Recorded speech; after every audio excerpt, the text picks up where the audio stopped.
Muy bien, muy buenas noches. Vamos a continuar con esta última sesión del 9º Seminario de Reforma del Estado, los desafíos del gobierno local, política y buen gobierno en regiones y municipios.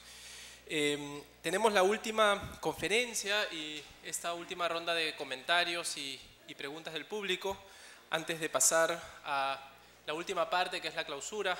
Previamente escucharemos seguramente la relatoría del seminario con un resumen de las principales ideas y de las discusiones que hemos tenido a lo largo de estos 5 días. Hoy día tenemos en la mesa a Patricia Torres, que viene como representante del Banco Interamericano de Desarrollo. Ella es arquitecta por la Universidad Nacional de Colombia, magíster en arquitectura y también en planificación de ciudades, ambas en la Universidad de Pensilvania en Estados Unidos. Ha sido viceministra de Vivienda en Colombia y ha ejercido el cargo de presidenta nacional de la Sociedad Colombiana de Arquitectos. Coordina además el programa Ciudades Emergentes y Sostenibles del BID y actualmente labora como asesora del Banco Interamericano de Desarrollo en temas de gobiernos locales y regionales. Posteriormente vamos a tener los comentarios de Álvaro Gálvez, del Instituto de Estudios Peruanos, politólogo por la PUC, magíster en Administración Pública por la Universidad de Syracuse en Nueva York, docente en el área de posgrado de la PUC y actualmente se desempeña como investigador en el Instituto de Estudios Peruanos. Además, Álvaro es coordinador del proyecto Municipio al Día del Instituto de Estudios Peruanos. La profesora Jessica Benza estaba programada para poder participar con nosotros esta noche. Lamentablemente un problema de salud, un problema personal, no ha podido ella estar y se disculpó con nosotros y con la organización del seminario. De modo que si es necesario, evidentemente, y solo si la mesa de repente ya no se alarga en el tiempo, podremos hacer seguramente de mi parte algunos comentarios a la exposición de Patricia, lo cual evidentemente será un gusto contar con su exposición hoy día. Así que recibámoslo con un aplauso y escuchemos su presentación. Bueno, ante todo, buenas noches para todos. Mil gracias por la invitación a la universidad, a la Escuela de Gobierno y Políticas Públicas, a Eduardo y a Carlos por contar conmigo para estar aquí. Es muy agradable y es un honor para mí estar con ustedes. Yo voy a hacer una presentación que básicamente es una síntesis de lo que ha sido la experiencia mía de trabajar en ciudades y en gobiernos subnacionales desde hace más de 25 años. Uno de los temas que he tratado de enfatizar a través del tiempo y sobre todo en los últimos 3 años es la necesidad de trabajar de forma interdisciplinaria. En la gestión pública estamos acostumbrados a trabajar como nos enseñaron en las universidades, en la especialización. Y resulta que en la gestión pública lo más importante es la coordinación, el trabajo interdisciplinario y la visión integral de los temas y en el caso de las ciudades de ellas y su territorio. Empiezo por unas estadísticas que seguramente todos ustedes conocen, son cifras de Naciones Unidas, pero que es importante repasarlas. Y hoy, más importante, hoy es el Día Internacional de las Ciudades, entonces posiblemente en la prensa, en los noticieros van a oír los mismos números. Y cierro básicamente con las líneas que a través de mi experiencia considero deberían ser los elementos que nos guíen en el trabajo en las ciudades. Entonces, lo que definitivamente es innegable es que el siglo XXI y lo que, no sé si se puede bajar, bueno, ahí está bien, pero ahí precisamente lo que se ve son los puntos de la iluminación del mundo en las zonas urbanas. Y este siglo es el siglo de las ciudades. La población mundial en el momento 2014 es de 7.200 millones de habitantes y en el 2050, en 35 años, no está tan lejos, vamos a tener 9.150 millones de habitantes. Es decir, que se está incrementando la población del mundo en aproximadamente 2.000 millones de habitantes. Y no más, gráficamente ven ustedes cómo esos 2.000 millones equivalen a la población que el mundo tenía en 1950. O sea, desde toda la existencia hasta 1950, ese era el número de habitantes que teníamos y es lo que vamos a incrementar en los próximos 35 años. Y esa población va a llegar fundamentalmente a las ciudades. El 54% de los habitantes del planeta hoy habita en áreas urbanas. En ese momento habitará el 66%.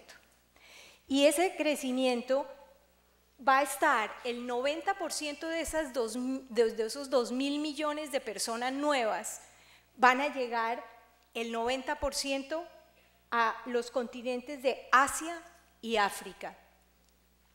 Y en números relativos, la población, los continentes más urbanizados del planeta van a ser el continente americano. El continente americano, tanto Norteamérica como Latinoamérica. Aquí está, los dos, estos son los puntos, o sea, cercano al 90%. Y ese crecimiento va a estar concentrado en las áreas urbanas de las regiones más pobres, de las regiones en desarrollo. Y si entramos en más detalle, América Latina va, como ya dijimos, a tener un crecimiento que va a terminar con un 90% de la población en ciudades, siendo Venezuela, Argentina, Uruguay y Brasil los países con una población urbana mayor al 90%, siguiendo Chile y Panamá. Y este crecimiento se va a seguir dando de la forma en que prácticamente han crecido nuestras ciudades. El caso, por ejemplo, de Toluca, que en 1982 tenía 700.000 habitantes. En 30 años se triplica la población. Y lo que trae es el desequilibrio que podemos ver en la... Ay, me adelanté.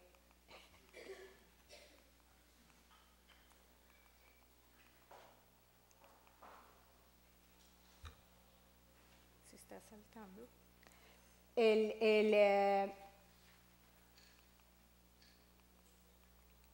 Bueno, lo que vemos es que definitivamente lo que trae ese acelerado crecimiento es que las ciudades no son capaces de avanzar y prever las situaciones que se van a encontrar y entonces crecen desordenadas como lo vemos en la mayoría de las ciudades que nos rodean, donde el desequilibrio en todo sentido es lo que reina. Y entonces lo que nos hace pensar es que si en el 2050 América Latina solo el 10% de la población va a estar viviendo fuera de las ciudades. Entonces, si el objetivo final de las políticas públicas es mejorar la calidad de vida de los ciudadanos, ¿a dónde deben enfocarse estas? A la ciudad. Y en este sentido, es importante no solo pensar que de esa manera se impactará en el bienestar de una forma más directa, pero que también va a traer circunstancias especiales de prever, y es que en el momento en que el país tenga un 90% constituido por ciudades, ¿cuál es el rol de cada uno de esos gobiernos? Si la superposición va a ser casi absoluta. Entonces, el tema a futuro es muy importante de pensarlo. Y entrando en más detalle, en nuestra región, en América Latina, hoy somos 600 millones, 450 de ellos viviendo en ciudades. y de las 28 megaciudades del mundo, 4 las tenemos en la región. Está México y Sao Paulo, cada una con 22 millones de habitantes, y Río de Janeiro y Buenos Aires con 12 millones cada uno, lo que genera grandes concentraciones de población y hasta cierto punto desequilibrio dentro de sus mismos países. Y se generan cifras que son sorprendentes. Por ejemplo, la ciudad más grande del mundo en este momento es Tokio, con su área metropolitana, con 38 millones de habitantes, es decir, una ciudad más grande que el Perú.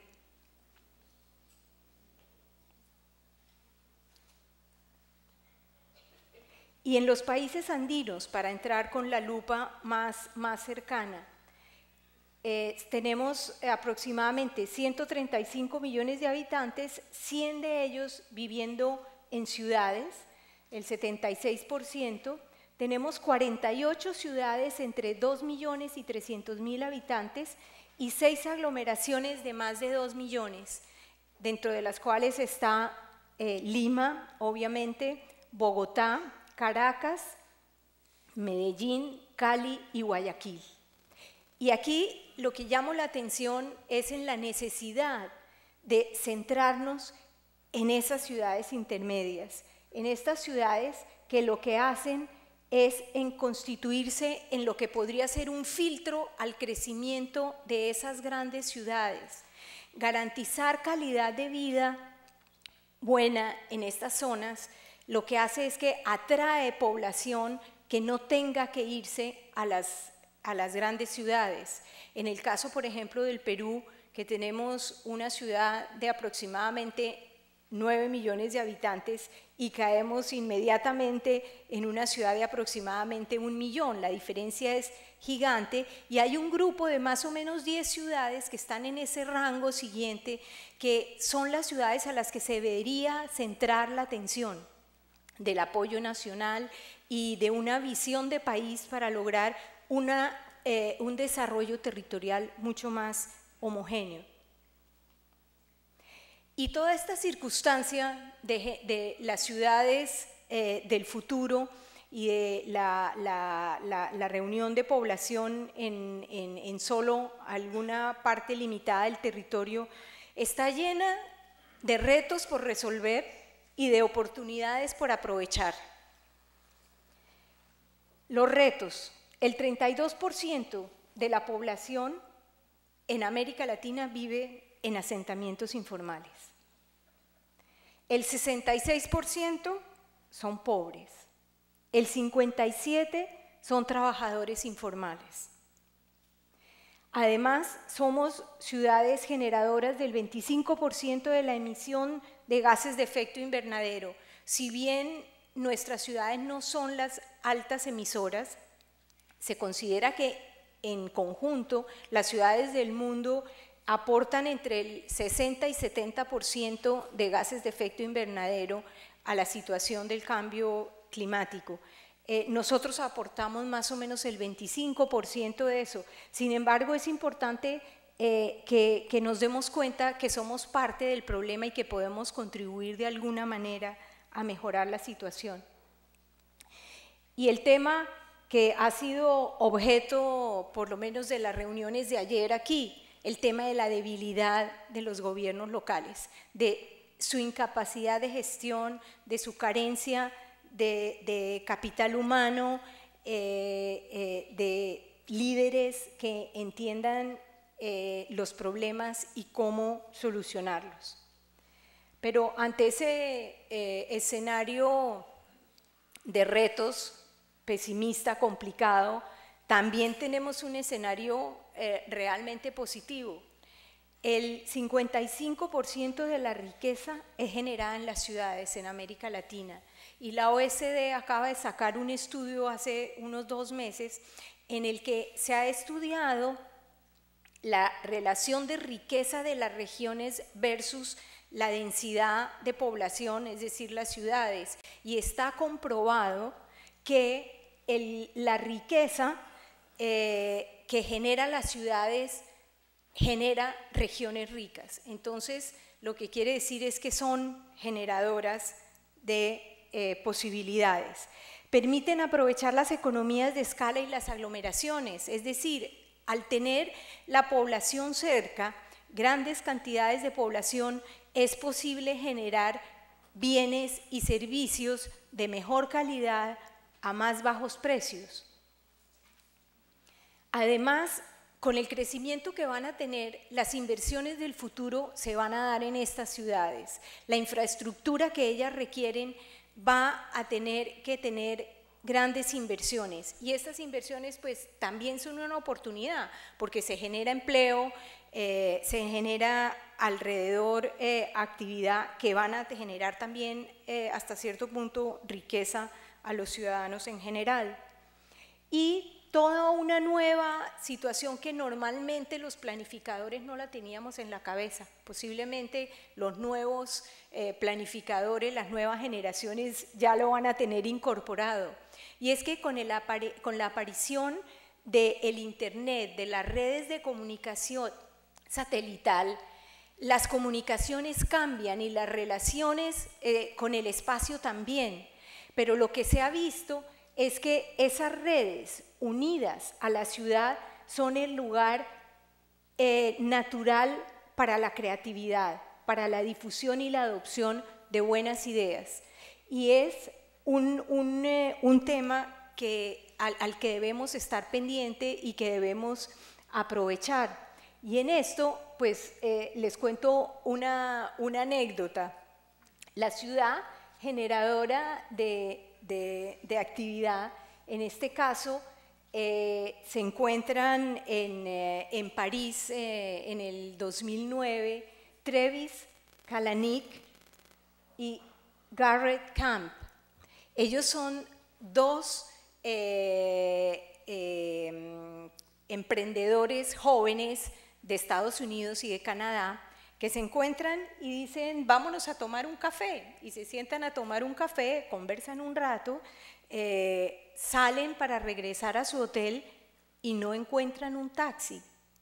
Pasa el tiempo y no encuentran, y terminan concluyendo y diciendo, bueno, pero hoy con la tecnología que hay y nosotros no nos podemos mover del centro de la ciudad a un hotel que está aquí cerca, no podemos conseguir un taxi. Y entonces a partir de ahí dicen, ¿y por qué no lo pensamos? Y entonces es el nacimiento de Uber, la aplicación que hoy en día es muy conocida, aquí en Lima ya está, y ha generado conflictos también, pero lo importante es que la nueva tecnología, las necesidades y las ideas se congregan en la ciudad. Y esa ciudad adicionalmente está cambiando, y también son parámetros que deben servirnos para cambiar la forma de entenderla y de verla. Normalmente nosotros estábamos acostumbrados a que pensábamos que lo primordial para nosotros era el lugar donde vivíamos y el lugar donde trabajábamos. Y hoy en día el lugar de vivienda se está reduciendo muchísimo en tamaño, y el lugar del trabajo se está también reduciendo y perdiendo la privacidad. Entonces, estos dos elementos, con las nuevas tecnologías que permiten que la población, la gente trabaje donde quiera, que ya no hay una dependencia estricta entre el espacio de trabajo y el trabajo en sí mismo, hace que el tercer lugar importante empiece a constituirse en la ciudad, el lugar de reunión, el lugar donde nos vemos con los demás, que nos la pasamos el día entero frente a un computador, y la necesidad empieza a ser relacionarse con la gente, y esa relación se da en la ciudad. Y es una ciudad que es una ciudad donde los usos todos están mezclados. No es esto de los barrios residenciales, el centro de la ciudad, las oficinas, sino que es una ciudad donde los usos se mezclan y son prácticamente inmediatos, donde la gente básicamente se cansa a mediados de la mañana de estar trabajando frente al computador, y se baja con su tableta y puede seguir trabajando en el parque. Y en ese sentido, ¿Qué es importante? El espacio público, las actividades que se dan en los mercados, la tienda del barrio, los cafés. Aquí tenemos un parque de Lima. Pero eso es todo lo que nosotros pensamos. Pero ¿qué piensan los ciudadanos? El banco, dentro de su programa de ciudades emergentes y sostenibles, realizó o realiza una serie de encuestas. En este momento estamos trabajando con aproximadamente 40 ciudades. Esta encuesta viene tomada alrededor de 20 ciudades intermedias y de 5 de las megaciudades de la región. Se incluyeron las que les mencioné, más Lima y Bogotá. ¿Y qué es lo que obtenemos en esas encuestas? ¿Qué nos llama la atención? Nos llama la atención, primero, que el tema común, definido como el primer tema, es la seguridad. Es lo que hoy preocupa a los ciudadanos de toda América Latina. Y ayer veíamos en la exposición todo el tema de violencia y cómo está afectándonos. Pero también cómo vemos que ese tema a su vez es la consecuencia de otras situaciones que se están dando. Y ahí viene un tema muy importante que es el tema de la inequidad. La inequidad que también figura en los dos lados, en los dos tipos de ciudad. Y la inequidad es, por ejemplo, uno de los elementos que conlleva a la violencia, la falta de oportunidades, la falta de empleo, la falta de actividades para el uso del tiempo recreativo, en general la oportunidad, la carencia de oportunidad genera también la inseguridad. Y el otro tema importante es que si ustedes ven en la parte azul de las megaciudades, ahí ya aparecen en primer plano una serie de temas que no aparecen en las ciudades intermedias como prioritarios, pero que nos están diciendo mucho, que son la transparencia, la participación, la gestión moderna, el empleo. Son temas que ya no corresponden a los temas de las necesidades básicas, a la vivienda, al agua, a esos temas ya se han superado y lo que falta es el tema de gestión, el buen manejo y administración de esos recursos. Y eso se ve en contraste con las ciudades intermedias donde definitivamente sí sigue apareciendo la salud, el transporte, el agua, la vivienda, el saneamiento. Lo que se dice es que las grandes ciudades en América Latina están fallando es en la calidad de la provisión de los servicios y no en las coberturas. Y entonces, ante este escenario, lo que concluyo después de esta experiencia, después de haber oído conferencias esta semana, es que definitivamente hay 10 aspectos que deberíamos tener en cuenta y 10 aspectos que, como lo dije antes, lo deberíamos hacer de forma transversal, de forma interdisciplinaria. Primero son los temas de la equidad y la sostenibilidad. La equidad es un tema que mientras no vayamos cambiando ese tema, ninguno de los otros va a poder ser resuelto. O sea, el tema de oportunidades y de bienestar para la generalidad de la población es lo necesario, absolutamente necesario para lograr la sostenibilidad de nuestras ciudades. Y la sostenibilidad, que en sí mismo es un tema de moda, pero la verdad es que la sostenibilidad es básicamente hacer bien las cosas que siempre hemos debido hacer. Ayer lo hablábamos cuando se hablaba de la gestión de riesgo y desastres, que básicamente se dan es porque no se ha planificado bien, porque no se han respetado las normas de la planificación, porque no se hacen las estructuras con las normas que existen antisísmicas. ¿Por qué? ¿Por qué no somos sostenibles? Porque nos hemos acostumbrado a no hacer las cosas bien y con visión de largo plazo. Entonces, estos dos elementos enmarcan cualquiera de los temas que pretendamos trabajar en la ciudad. Y en ese sentido, lo que vemos es que dentro de los temas claves está el profundizar los procesos de descentralización, pero una descentralización con balance entre las responsabilidades y los recursos que se le dan a los gobiernos subnacionales, y una descentralización con estrategia. Ayer se hablaba de que la distribución geográfica de las regiones no siempre corresponde a la realidad de las mismas. Eso es estrategia. ¿Cuáles son las áreas que estratégicamente deberían estar comunicadas, deberían ser y pertenecer al mismo nivel de gobierno y a la misma entidad de gobierno? Pero definitivamente, como hablábamos al principio, en un país de ciudades la descentralización es absolutamente inevitable. Sé que hay conflicto, que hay mucha discusión en el tema en el Perú, pero definitivamente por lo que vemos en los países del mundo, la descentralización es un hecho que tiene que llevarse adelante. El otro tema, impulsar y apoyar la capacidad de gestión de los gobiernos locales, que también ya lo habíamos dicho, también ayer se reiteró muchísimo, tanto en el recurso humano, en fortalecer las instituciones y en el desarrollo económico. Y en este tema es muy importante que los gobiernos locales no estén siempre pensando en que la descentralización de recursos, el paso de recursos de la nación es lo que les va a permitir sobrevivir y actuar. Tienen que empezar a trabajar en la autofinanciación, en la generación del recurso propio.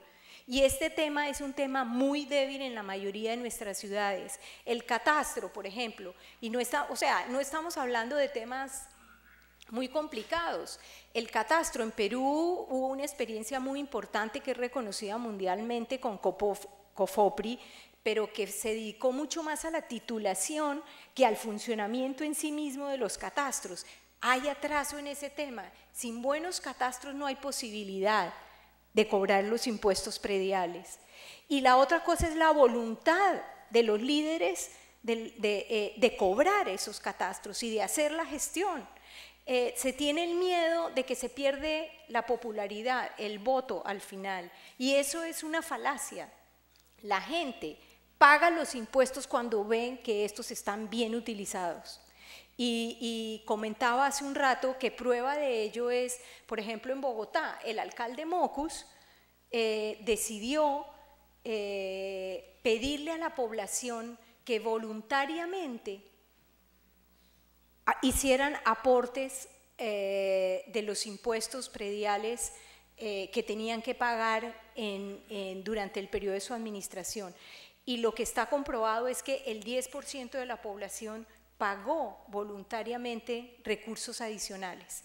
Eso quiere decir que la gente, si ve que se están usando bien, que está siendo retribuido con servicios de calidad, lo hace con una ciudad de calidad, lo hace sin problema. Entonces es errónea esa visión de que el pagar impuesto es impopular.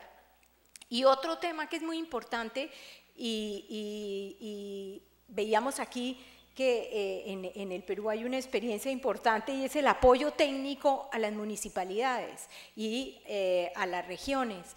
Pero ese apoyo técnico no es el apoyo típico de los cursos de capacitación para funcionarios, es un apoyo técnico elevado en términos del conocimiento de las personas que pueden ayudar a las administraciones locales.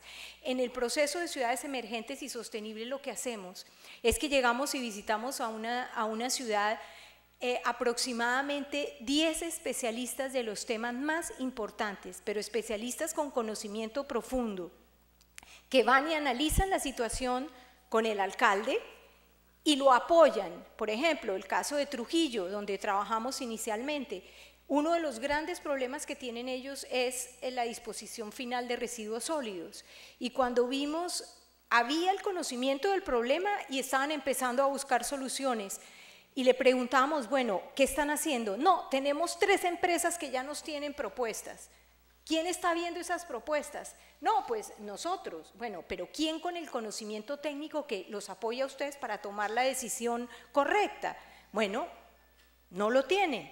Entonces, pues ahí en esa situación nosotros apoyamos con un especialista, pero lo importante sería contar con que, por ejemplo, los gobiernos nacionales y regionales tuvieran una batería de gente muy preparada, dispuesta a resolver demandas que requieren alta calificación técnica, porque tampoco se justifica que los municipios tengan plantas de profesionales altamente calificados que los van a necesitar para periodos especiales, después ya es la administración de esos elementos.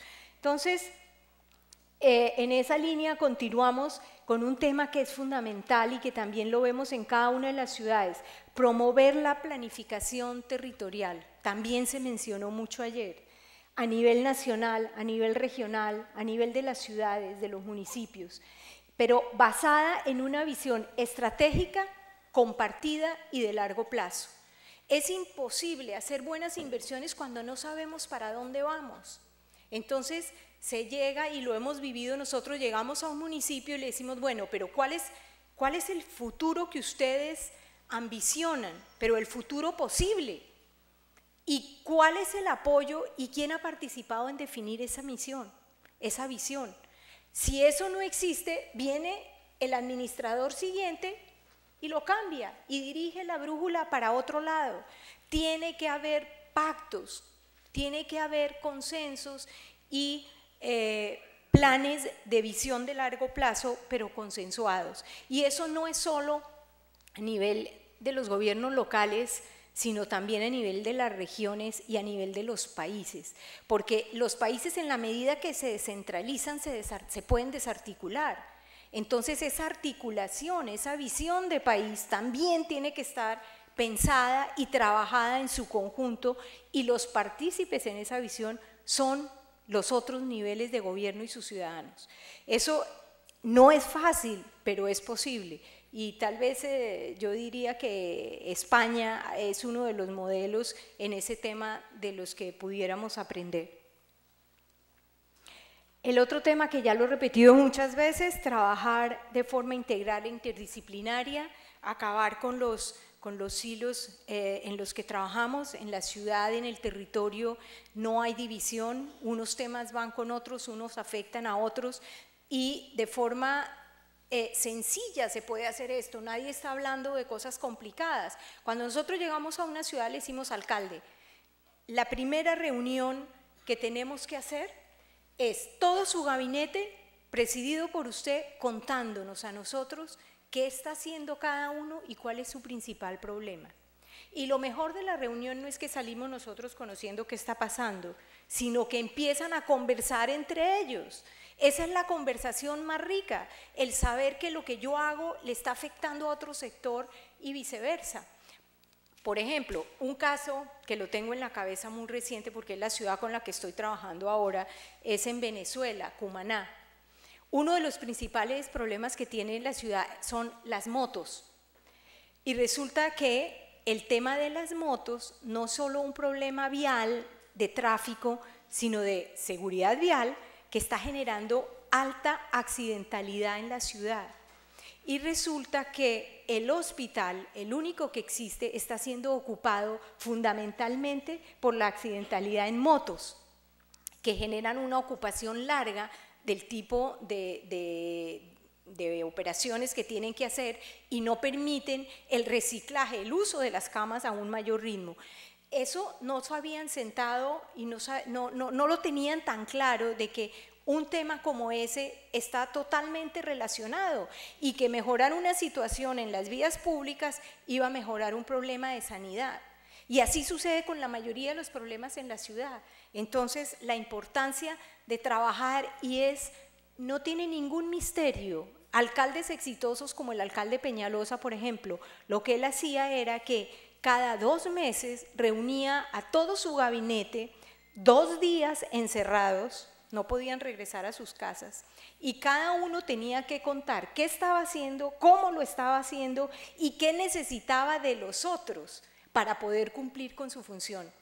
Y fue la administración que, apoyada por administraciones anteriores, transformó a Bogotá. Entonces eso también es muy importante, es posible la transformación. Y un tema que también ya lo hablé, el de temas nuevos que no se tienen en la agenda, la creatividad y la innovación. Las administraciones seguimos con los sistemas de toda la vida. Hay que incorporar la innovación en la gestión, en la comunicación, el uso de las nuevas tecnologías. Obviamente un municipio no le vamos a pedir, encima de todo lo que le hemos pedido, que además investigue y genere innovación, pero sí se puede asociar. Y eso lo están haciendo la mayoría de las ciudades de Europa y de Estados Unidos. Entonces hay ciudades que se asocian con MIT y generan laboratorio que les sirve a los dos lados. Entonces pensemos, eso también es posible, no es nada del otro mundo. Y de igual manera también generar el espacio para que otros puedan ser creativos y generar innovación, porque en este momento lo que prima es la sociedad del conocimiento y la información. Y la gente se está localizando no como antes, donde las fábricas estaban, no, donde hay espacio para la creatividad y compartir este conocimiento.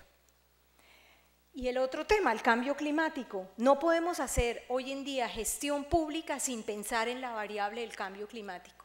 Gústenos o no, aunque no seamos los grandes emisores, sí vamos a ser los más afectados. Las regiones, nuestra región y las regiones pobres son las más vulnerables ante el cambio climático. Entonces, planear la ciudad, planear los servicios, tienen que pasar por esta capa. Estados Unidos, que ha sido muy reacio al tema del cambio climático, acaba de sacar la norma y todo proceso hecho por el gobierno de los Estados Unidos incorpora la variable de cambio climático para todos sus procesos. Eso es un tema muy importante y que no lo tenemos en el radar. Y finalmente, generar la confianza y credibilidad de los ciudadanos. Está de último, pero no es el último. La transparencia, la participación y la comunicación son absolutamente indispensables si queremos la equidad y la sostenibilidad. La corrupción tiene que ser borrada. Ese no es un tema fácil. Ayer también se habló mucho de esto. Es un mal que agobia a toda la región, pero hay que trabajar y trabajando con líderes que quieran hacer las cosas bien, se puede empezar a cambiar la cultura. Pero yo creo que esta es la gran responsabilidad de las próximas generaciones. Las universidades, la educación, porque es un proceso de cambio de valores y de cultura que tiene un proceso largo para generar cambios. Entonces, yo cierro diciendo que si todo esto que vamos a hacer no lo monitoreamos, no tenemos la información real que se pueda actualizar, que se pueda revisar, nunca vamos a saber si todos estos esfuerzos realmente se están haciendo y están generando lo que pensamos que íbamos a lograr. Gracias. Muy bien, muchas gracias por tan interesante exposición. Vamos a continuar entonces con los comentarios de Álvaro Gálvez, por favor. Sí, más o menos. Te aviso igual con las... Hola. Ya. Bueno, gracias a la Escuela de Gobierno y Políticas Públicas por la invitación. Bueno, han sido varios conceptos y temas que se han desarrollado en la presentación. Voy a tratar de abordar la mayor cantidad posible y de la manera más ordenada posible. Así que me sabrán disculpar si es que soy un poco desordenado. Pero, a ver, empezamos con estos tres ejes principales, ¿no? Dentro de los 10 mandamientos hay 3 ejes principales que proponen, que son la equidad, el monitoreo y la sostenibilidad. Definitivamente la equidad y la sostenibilidad van de la mano, ¿no? Las ciudades finalmente producen, digamos, son un producto de las dinámicas sociales, pero las dinámicas sociales también están influenciadas por las ciudades, su diseño, su planificación, ¿no es cierto? Entonces, ¿cómo construimos en una ciudad este tercer lugar, que es este espacio digamos, de convivencia, a donde debería apuntar una ciudad? ¿No es cierto? Este espacio donde pueden confluir dinámicas, por así decirlo, espontáneas, en la que se generan espacios de creación, ¿no? como la iniciativa que se ha propuesto. Para esto es fundamental la generación, la existencia de espacios públicos, ¿no es cierto? O sea, yo he visto la exposición y claro, es un poco es el futuro de las ciudades, ¿no? La demografía va a ser cada vez más urbana, pero iba viendo cada vez más cada uno de los temas y veía cada vez más qué tan lejos estamos en el Perú de tener ciudades así. Ciudades donde podamos convivir en términos de equidad, ¿no es cierto? Me basta salir a la calle y vemos que estamos llenos de rejas, de parques cerrados, ¿no es cierto? Que en la noche están cerrados, cómo cada vez nuestras urbanizaciones son más hacia adentro, ¿no? Nos encerramos en nuestras casas, en nuestras rejas por temas de seguridad, ¿no? Todo esto produce que la ciudad no sea eficiente ¿en qué? En generar estos espacios de creatividad necesariamente, ¿no? Estos espacios donde pueden confluir todas estas potencialidades que tiene la ciudad, ¿no? Entonces, ¿qué enfoque podemos dar desde ¿no? lo que es este seminario, que es la reforma del Estado? ¿Por qué es tan difícil que nuestro Estado pueda generar este tipo de ciudades? Que pueda, ¿no? que una municipalidad pueda abrir estos espacios, ¿no? y tener esta planificación más ordenada que exige apuntar a estos objetivos como ciudad, ¿no? Yo diría que esta es una oportunidad importante para pensar cómo el Estado se despliega en el territorio, ¿no? La importancia de tener un enfoque territorial de la gestión pública, ¿sí? Y de cómo el Estado opera. Para mí es claro que el Estado o el gobierno o la burocracia peruana opera de una manera compartimentalizada, ¿no? Se hacen cosas que no necesariamente tienen esta conexión una de otra, este enfoque integral, este enfoque interdisciplinario que es necesario para la gestión de las ciudades, ¿sí? Esto lo podemos ver en cómo operan, por ejemplo, los sectores del gobierno nacional. Cada sector implementa sus políticas públicas y no necesariamente hay esta colaboración, esta coordinación entre sectores, ¿no? Ni siquiera entre niveles de gobierno. Entonces el Estado nacional muchas veces impone por sobre lo que está haciendo un gobierno local y entran casi nunca de manera integrada, ¿sí? Entonces hay un primer problema de cómo se despliega el Estado en el territorio, ¿no es cierto?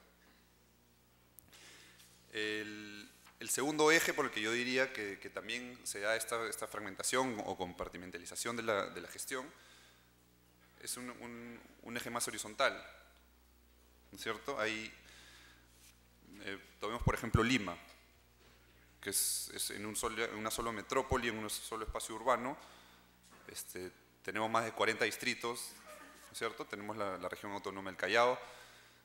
Entonces, ¿cómo manejar todas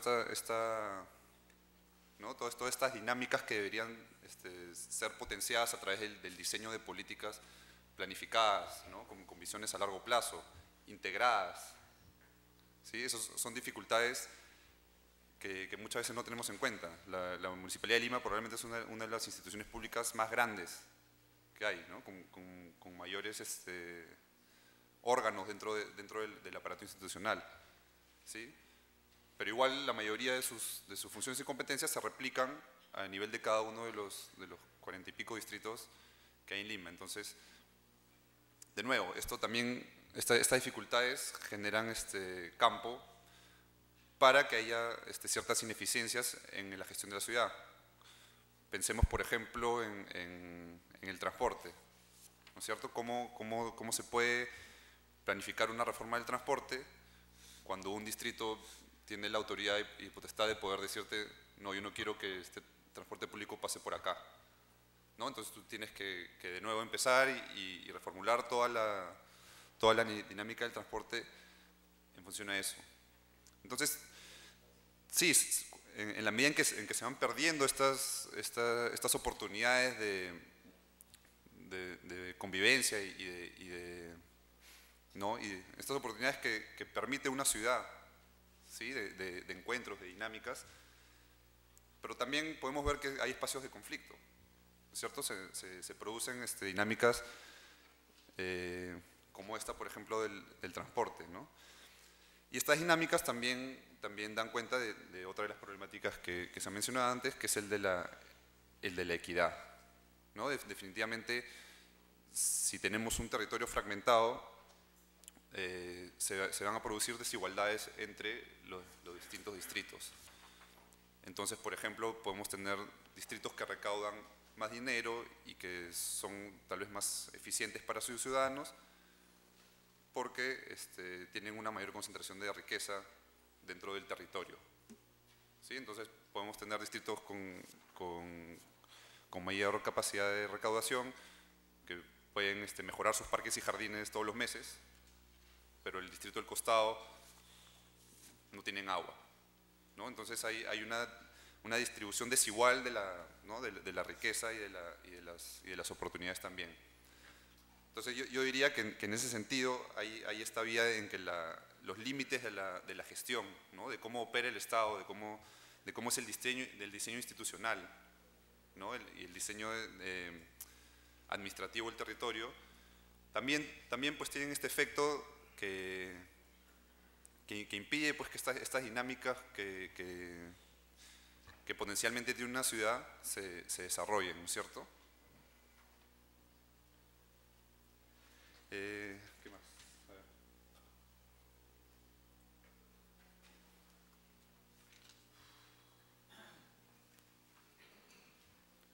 Ya, el tema del monitoreo. Sí, efectivamente el tema del monitoreo es indispensable, ¿no? Si el Estado no puede ver qué es lo que está pasando, si la sociedad, la ciudad no es legible ante los ojos del Estado, el Estado va a andar a ciegas, ¿no es cierto? Un poco que no va a saber qué está haciendo bien o qué está haciendo mal, ni por dónde debería ir, ¿no es cierto? Esto también es muy importante, sobre todo a tener en cuenta en el tema del diseño y la planificación, ¿no es cierto? Ahí el tema que sí habría que tener con mucho cuidado, conociendo cómo funciona la gestión pública acá, es, claro, no diseñar los planes y las ciudades en función a lo que puedes medir, ¿no? Sino más bien hacer un diseño y una planificación, digamos, limpia de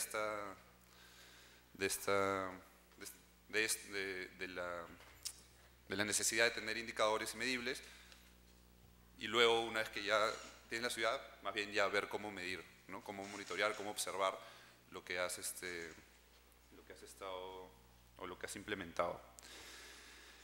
Y bueno, teniendo en cuenta esta compartimentalización de la que estaba hablando hace un rato, ¿no? Tanto a nivel de cómo se despliega el Estado, ¿no? Desde el nivel nacional hacia el territorio, y de la fragmentación administrativa que hay, yo diría que un enfoque que habría que darle énfasis, porque obviamente una reforma de las instituciones o de la normativa, ¿no? Eso para mí es algo impensable. Tendría que ocurrir algún evento político que ni siquiera se me puede ocurrir que podría tener que pasar para que podamos cambiarla. Yo diría que habría que hacer énfasis por el lado de la coordinación, ¿no? El enfoque de gestión pública colaborativa, ¿no es cierto? De cómo dentro de este esquema desordenado, donde hay multiplicidad de funciones, hay intereses diversos, donde cada uno va por su lado, cómo dentro de eso podemos trabajar juntos, ¿no? Entonces, yo diría que un gestor público que reconoce esta situación va a saber establecer las alianzas necesarias, ¿no? Para poder trabajar de una manera integrada, ¿no es cierto? Es un poco más o menos lo que se buscaría idealmente de una ciudad, una convivencia entre todas las personas que están ahí. Más o menos esa es la lógica en la que debería también funcionar la burocracia que está encargada de las ciudades. No sé, bueno, eso creo que ya se acabó el tiempo, ¿no? ¿Ya está? Sí.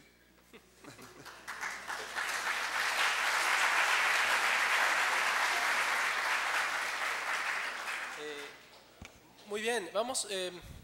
Yo solo quería hacer unas acotaciones y comentarios a la presentación de Patricia, aprovechando que Jessica Benza no ha venido y me han dado el micro. Solo comentar algunas cosas. Nosotros tuvimos una experiencia muy valiosa y muy interesante en la Escuela de Gobierno en los primeros años de la gestión de Susana Villarán. Ella le encargó a Henry Piz, el director de la escuela en ese entonces, ser el comisionado para la elaboración del Plan de Desarrollo Concertado de Lima Metropolitana. Y esto Henry lo aceptó, conformamos un equipo, yo lo apoyé y trabajé en ese momento con él en este tema. Una experiencia en realidad prácticamente única, porque la verdad es que un plan de desarrollo concertado de la ciudad de Lima Metropolitana, o sea, sus 43 distritos, era una experiencia inédita, no había ocurrido antes así. Participaron más de 22.000 personas, se hicieron 200 talleres en todas las Limas, norte, sur, este, centro.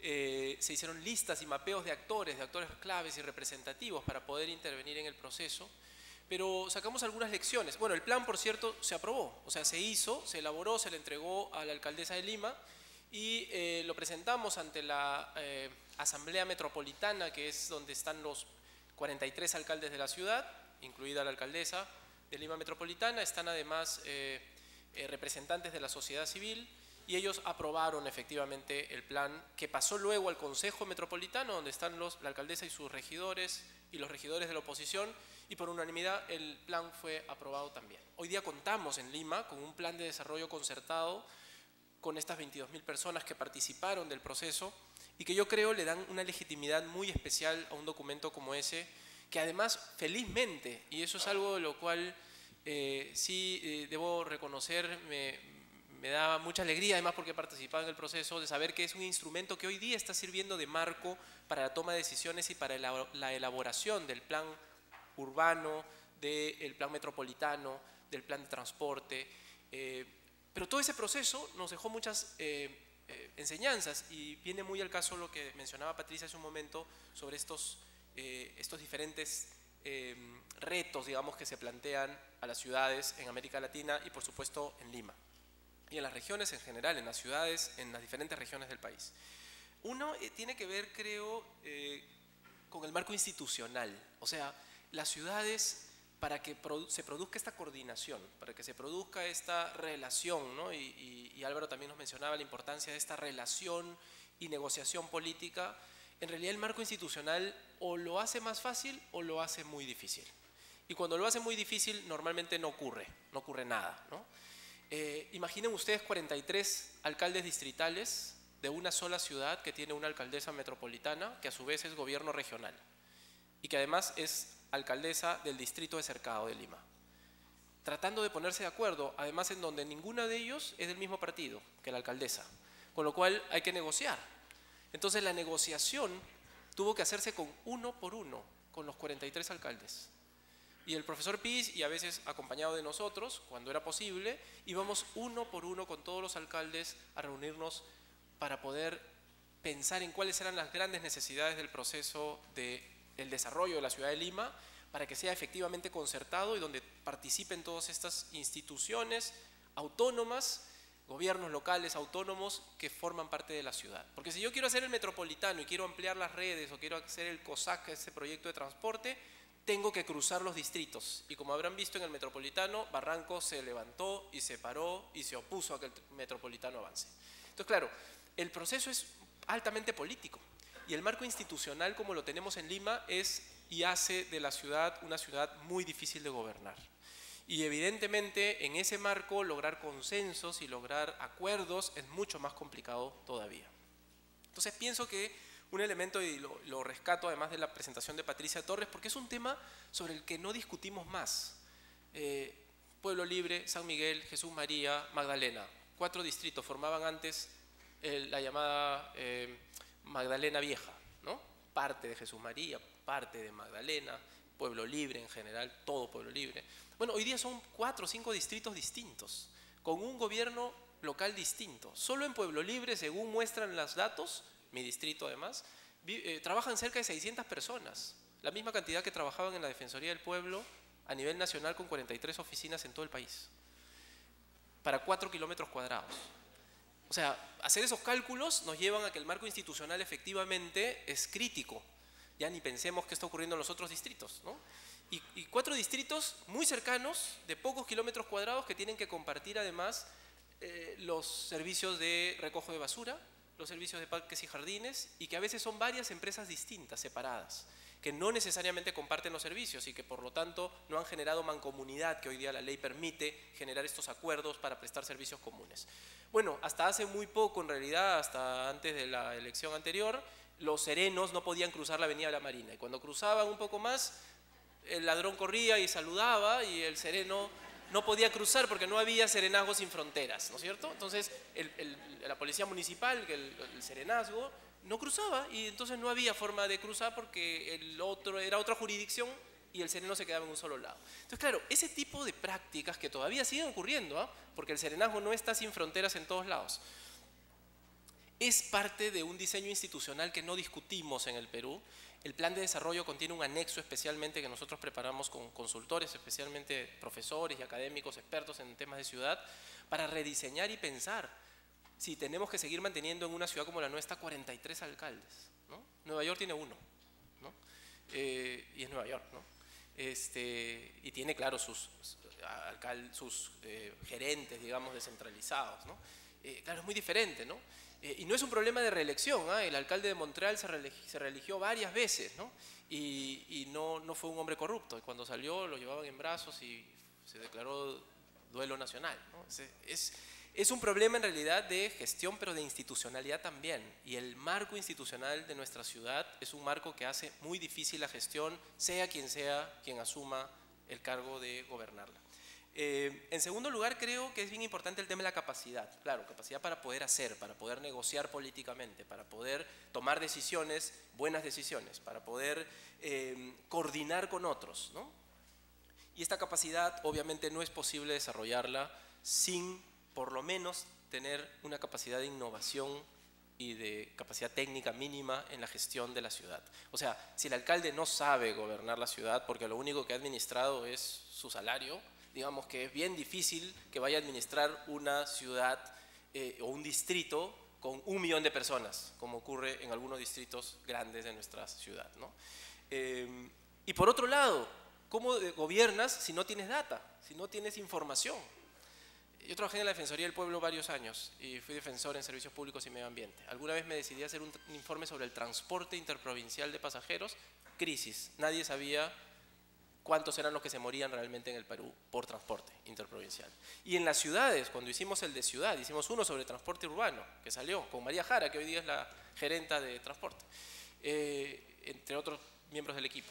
Bueno, la policía de carreteras te decía uno, la policía de tránsito te decía otro dato, el Ministerio de Transportes y Comunicaciones te decía otro dato, y entonces, claro, con la multiplicidad de datos no tenías idea en realidad cómo tomar decisiones, no sabías cuáles eran los puntos negros para poder saber dónde intervenir en temas de tránsito, no sabías en realidad quién tenía la información sobre cuál era el registro final de cuántas unidades se movían en la ciudad, no sabíamos cuántos se morían y cuántos quedaban heridos, y cuántos de los heridos quedan con discapacidades permanentes. Y esas discapacidades permanentes las tiene que asumir el Seguro Social, y las tiene que asumir la empresa de seguros, y las tiene que asumir luego el país, porque es varios años de educación gratuita entregada a ese ciudadano que de pronto se ven en muchos casos limitada, porque en nuestro país todavía la discriminación contra las personas con discapacidad es alta. Entonces, un tema como el transporte no es un tema solo de que se me murió o se chocó y se rompieron las lunas. Es un tema crítico para el desarrollo de la ciudad. Y si el transporte produce 85% de contaminación en la ciudad, es el causante del 85% de la contaminación de la ciudad de Lima, una ciudad altamente contaminada por el transporte, por sus emisiones, evidentemente además, por eso es que en el 95 habían 500.000 niños con inhaladores y problemas respiratorios agudos, y 10 años después teníamos 1 millón. Se había duplicado. Y el uso de broncodilatadores se multiplica, y el costo para los padres de familia se multiplica, y cuando no lo paga el padre de familia, lo tiene que pagar el Estado a través del seguro. O sea, nosotros con nuestros impuestos. Entonces, la organización del transporte de la ciudad y del medio ambiente y de los efectos en el cambio climático son en realidad cuestiones que nos afectan directamente a todos y evidentemente requieren de información. Y si no invertimos en información, no hay posibilidad de tomar buenas decisiones. Hoy día se habla en política pública de política basada en evidencia. Y la evidencia significa data que explica cuál es el problema y la causa del problema, y esa causa del problema es la que yo tengo que atacar. Si no tengo la causa, porque no tengo el dato, porque no sé quién se ha muerto y quién no, no puedo tomar decisiones correctas, ¿no? Y finalmente, solo para terminar, creo que algo bien importante que lo que decía Patricia también, es que finalmente hay un debate entre lo político y lo estratégico, ¿no?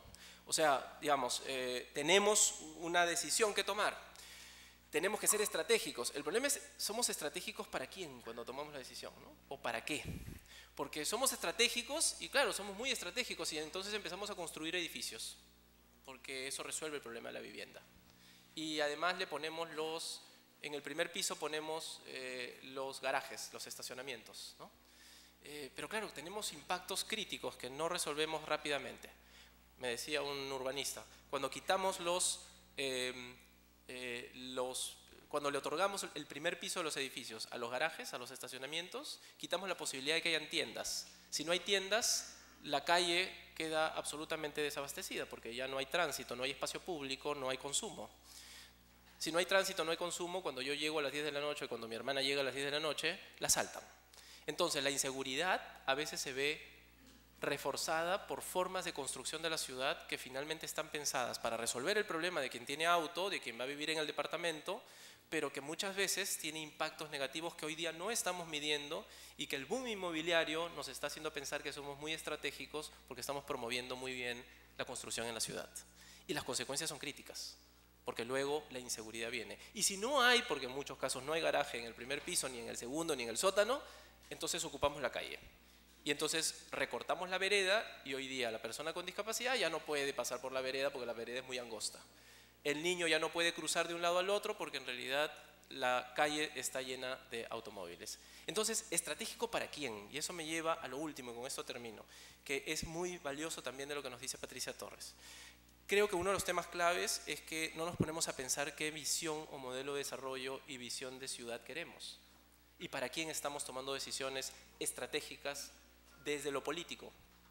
Entonces la estrategia de pronto si mi modelo de desarrollo y si mi visión de país es que esto sea una ciudad llena de edificios y muy automatizada en términos además del transporte y de la tecnología de los edificios inteligentes, por supuesto que hace más sostenible el sistema. Ojalá lo fuese así. Pero además de repente estoy quedándome sin la posibilidad de regular y de hacer ciudad favorable a mis ciudadanos. Decía Patricia en su exposición algo bien interesante. Las políticas públicas finalmente ¿para qué las hacemos, ¿no? Las hacemos para lograr generar valor respecto al ciudadano. ¿Y cómo se genera valor? Bueno, prestándole buenos servicios, logrando su bienestar, satisfaciendo sus libertades y derechos. Y si eso no lo logramos, entonces estamos siendo estratégicos para un modelo de desarrollo y una visión de ciudad que de repente no es la que nos está beneficiando más. Y no lo discutimos. Y entonces, cuando no lo discutimos, evidentemente se termina siendo un modelo permanente, recurrente, que se va generando gobierno tras gobierno y elegimos al siguiente y elegimos al subsiguiente y simplemente dejamos de pensar en el modelo y asumimos que lo importante es hacer la carretera, que nos arreglen la vereda y que haga obra aunque robe. Entonces, es lamentable. Yo lo dejo allí porque creo que precisamente para eso estamos aquí y más bien vamos a agradecerle a Patricia y vamos a responder las preguntas porque creo que tienen preguntas del público. Muchísimas gracias. A ver, empezamos con las respuestas de Álvaro Gálvez. Bueno, tengo que leer la pregunta primero, ¿no? Dale. A ver, en Lima, la delincuencia se está escapando de las manos de las autoridades y las medidas de seguridad implementadas por los comerciantes son vulneradas. ¿Es necesaria ya la intervención de las Fuerzas Armadas?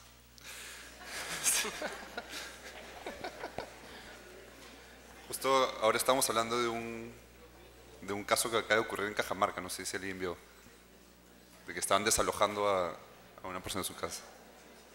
Creo que la respuesta evidentemente para mí es que no, ¿no? No creo que intervención de las Fuerzas Armadas sea muy diferente a la de la policía, en realidad.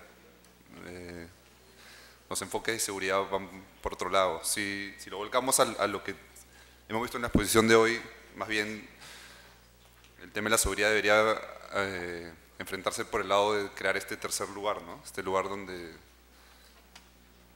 o por el lado que comentaba Carlos, de apropiación de los espacios públicos, de la calle, ¿sí? De hacer que la ciudad sea más segura porque estamos en la ciudad, no porque estamos encerrados en nuestra casa y en nuestros carros, ¿no? De poder utilizar el transporte público como un medio de transporte colectivo donde la ciudad esté apropiado por los ciudadanos y no por la delincuencia, ¿no?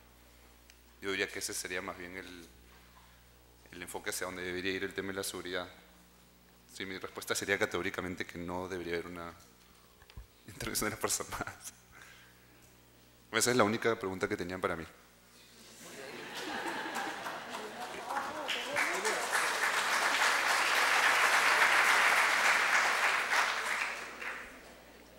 A ver, Patricia está leyendo algunas preguntas. A mí me tocaron tres, así que las respondo rápidamente. Una es sobre el futuro del plan. Yo creo que el plan estratégico, es el plan de desarrollo concertado, plan regional de desarrollo concertado de Lima al 2025. Eso es lo que se ha aprobado. Es un instrumento de gestión de la ciudad, pero además creo que tiene un valor muy particular y eso quiero repetirlo nuevamente. Los ciudadanos participaron en el plan. Yo mismo estuve en las sesiones, en prácticamente todas, y con un equipo que acompañó este plan con el Instituto Metropolitano de Planificación. Yo no soy parte de la gestión, ¿no? Y la verdad es que también he tenido muchas críticas a la acción política y a los serios problemas de gestión que ha tenido esta gestión municipal.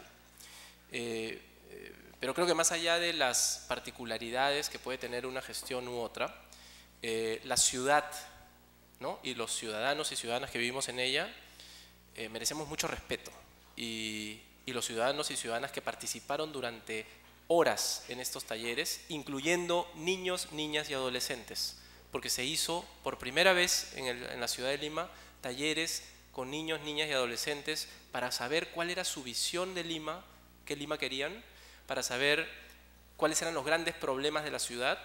Y curiosamente les debo decir que los problemas de la ciudad que aparecieron no fueron los mismos problemas que los adultos marcaron.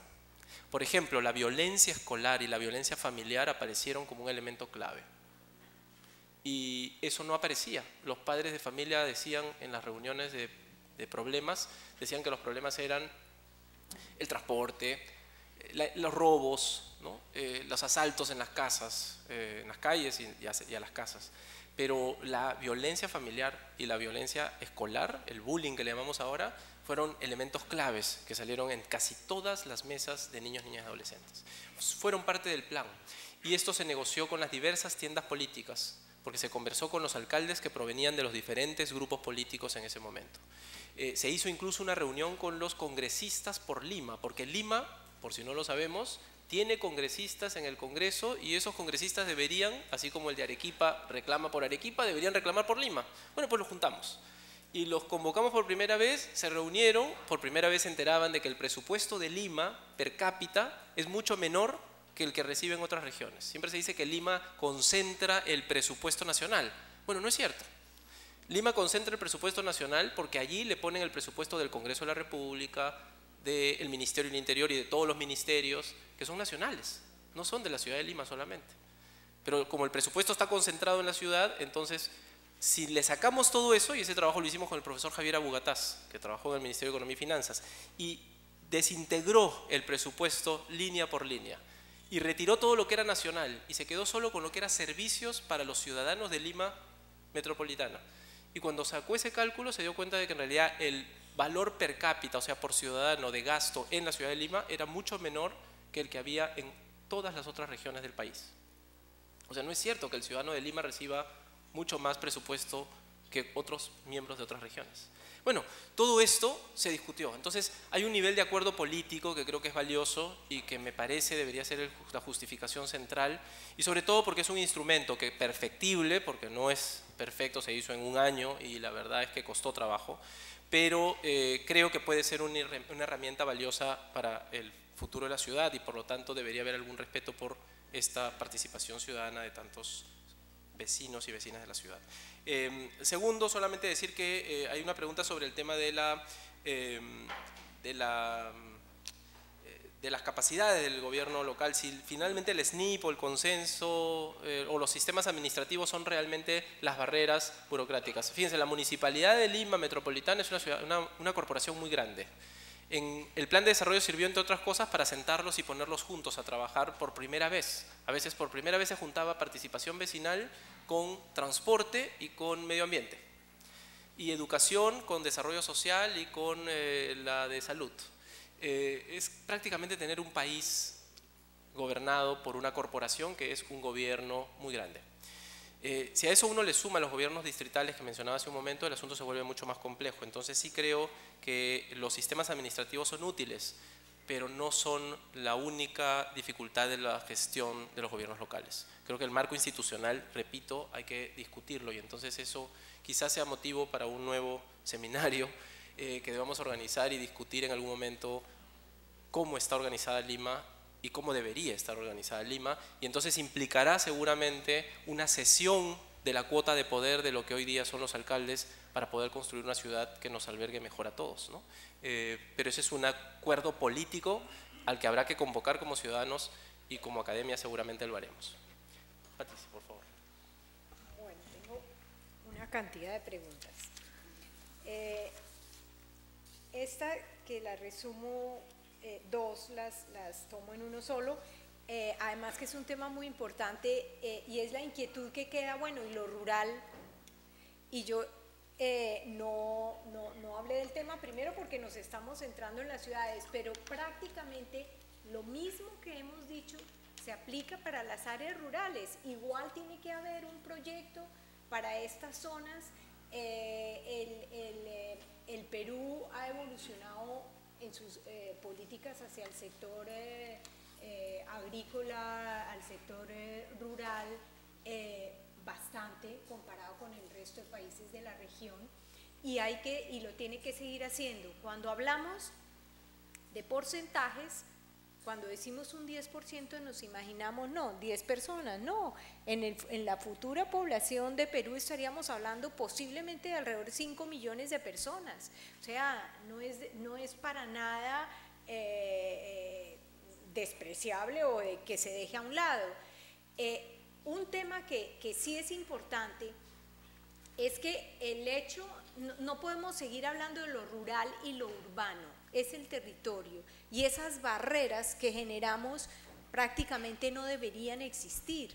Es una unidad de territorio, y con un tema muy importante, y es que de todas formas las áreas rurales van a depender de la cercanía a las grandes ciudades, a las ciudades que pueden proveer un nivel de servicio que esté cercano a ellos, pero que tenga el nivel y la calidad. Por ejemplo, en temas de salud, no todos los municipios, y menos en el área rural, vamos a poder tener alta tecnología de salud, que es lo que hoy se requiere.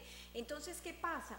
Que en la planeación del territorio, en el nivel nacional, debe prever que hay ciudades que están en esas fronteras, y que así no figuren en estas 10 ciudades de las que hablamos, que en el Perú están en línea de crecimiento de población y que serían como ese segundo rango. Puede haber ciudades más pequeñas, pero que son regionalmente estratégicas. Las universidades deberían estar más cerca también en estas ciudades, que no necesariamente en cada ciudad, pero hay una distribución lógica en el territorio. Entonces, esa relación campo-ciudad no es que es lo uno o lo otro, es parte del mismo proceso. En cuanto a una pregunta que me hacen sobre Villa El Salvador, es un proyecto muy conocido y sobre el que muchísimos estudios se han hecho. Si se hacen más, no vería, me dice, la pregunta es, ¿sería bueno hacer las nuevas urbanizaciones de forma horizontal? ¿Sería bueno un estudio de plan urbano Villa El Salvador? Lo que se ha visto es que la densidad, lo que hoy se requiere, no permite, y se debería evitar la vivienda uno a uno. No necesariamente estamos hablando de hacer torres de 30 pisos o de 10 pisos, 20 para la vivienda social, sino unas densidades que permitan un mejor uso del territorio. Entonces, densidades que aglutinan la vivienda, pero para dar áreas libres comunes, que generan posibilidades de servicios para todos. Entonces, yo sí creo que el tema de la ocupación del territorio con viviendas en un piso debería ser revisitada. Uno de los temas más preocupantes, que yo no les podía decir todas las cosas hoy, pero uno de los temas es que si bien estamos hablando de que la población se duplica en temporadas muy cortas, el territorio se está multiplicando y tenemos las cifras en una proporción mucho mayor. O sea, si se duplica la población, lo que está viéndose es que el territorio se triplica. Y eso es gravísimo, porque entonces, en términos de la ocupación de los territorios, por ejemplo, para el balance en cambio climático, para tener zonas de absorción y no todo urbanizado, desaparece. Entonces, definitivamente, yo sí creo que es un tema que habría que analizar bastante y en lo posible pensarlo con alternativas. Me dicen, ¿qué recomendaría a las actuales autoridades electas para regiones, gobiernos regionales y locales al iniciar su gestión? Yo creo que es el momento espectacular y clave para iniciar un proceso. Después de un año de gobierno, una administración no endereza nada de lo que empezó, porque ya está en otra línea esa administración. Entonces, entrar y en este momento, lo que hablaba antes, primero, entender la situación real de la ciudad o la región a donde fueron elegidos. La mayoría tiene un conocimiento que no es necesariamente el real, sino el que importaba para las elecciones. Entonces, bajar al conocimiento real, conformar equipos en su gran mayoría técnicos, con responsabilidad política, pero que respondan a las necesidades del cargo que van a ejercer y no el favor de ocupar un cargo por simplemente haber sido del grupo que fue elegido. Y la otra cosa, lo que hablábamos, iniciar trabajo en equipo, reunirse con todo este equipo nuevo y ojalá lograran hacer equipos de transición seria, porque la transición normalmente en nuestros países da pena. Normalmente hasta votan los documentos que hizo la administración anterior. Normalmente el uno no quiere hablar con el otro y váyase, yo vengo mañana, cierro la puerta y llegue usted. Eso es una falta de civilidad que desafortunadamente existe. Entonces, lo primero, si aquí están personas que han sido elegidas, hay que ser generoso y abierto. Sí, es mi enemigo político, pero los dos tenemos una responsabilidad común. Entonces, abrir esos espacios de hacer unas transiciones que lo que permiten es beneficio. Yo diría eso. Y ojalá llamar a la población, a personas, líderes comunitarios, líderes que andan escondidos, porque muchas veces no son los que están con la bandera política, tratar de identificar quiénes son las comunidades que podrían ser para hacer proyectos piloto. O sea, uno no puede hacer todo, tiene que definir qué y en eso jerarquizar y ver dónde hay más probabilidad de éxito, y hay que arrancar por ahí, porque en eso empieza uno a romper el círculo de la desconfianza. Entonces, victorias tempranas son importantes. Y finalmente me preguntan, bueno, ¿y qué hacemos para conseguir plata del BID?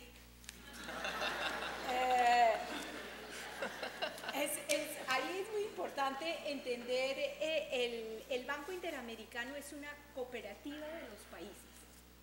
Nosotros estamos constituidos por 26 países que son socios, que han aportado capital, y países donantes.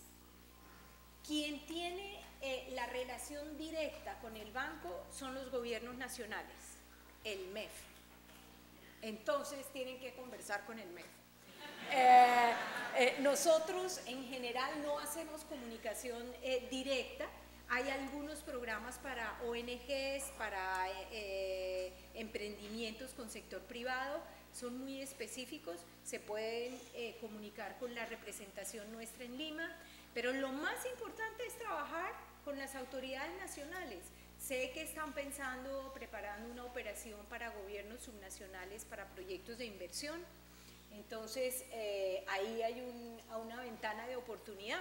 Lo importante es que ustedes tengan una buena relación con el MEF y lo, digamos, acuño con el tema, la pregunta que hacen de cómo iniciar los procesos de las nuevas administraciones. Conversen, exíjanle al gobierno nacional. La experiencia que yo tengo de trabajar en los últimos 3 años con 15 ciudades es que no conocen los programas nacionales, no sacan provecho de lo que está haciendo el gobierno nacional, que de todas formas está haciendo cosas. Entonces, ese es otro tema, averigüen qué está pasando en cada uno de los ministerios, en cada uno de los sectores que ustedes puedan aprovechar. Entonces, yo diría que con esto básicamente cierro las preguntas que me hicieron. Muy bien, muchísimas gracias.